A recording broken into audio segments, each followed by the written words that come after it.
What's the most valuable thing that you can do? What's your top skill? If I think about myself, I guess teaching English, speaking English, explaining things, talking, I guess that's my top skill. That's what people pay me for.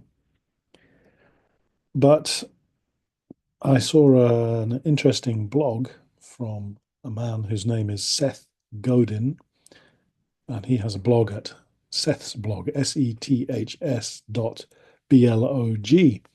If you find that, he writes every day about business and marketing, and he sometimes has some interesting ideas. This is one of them. And he's talking about what's your most valuable skill.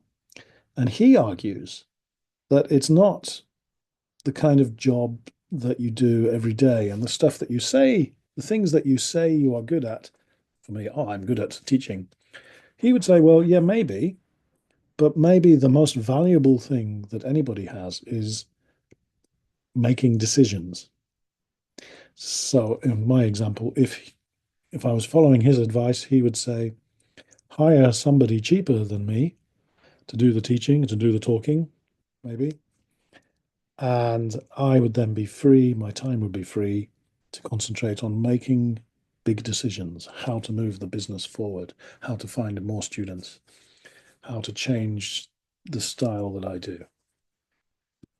I think that's the meaning.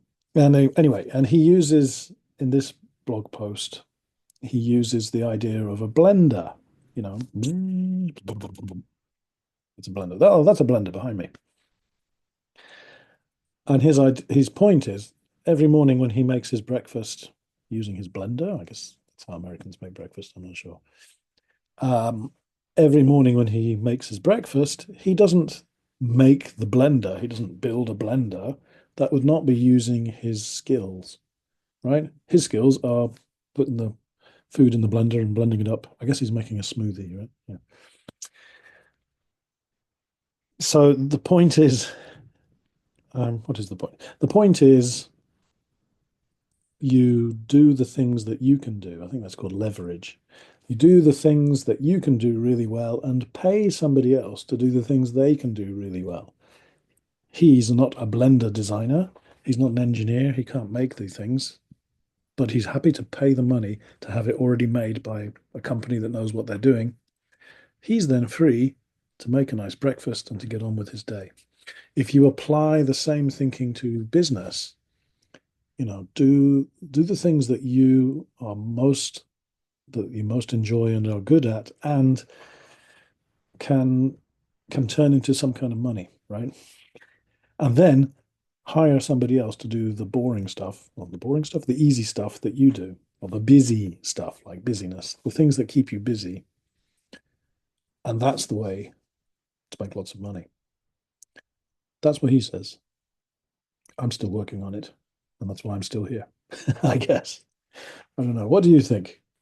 I have three questions for you about this topic. Number one, what are your top skills? Do you use them in your job? Number two, what decisions do you make every day? Number three, what would you most like to do to make money? Wow, very business oriented today. Thank you very much. See you again.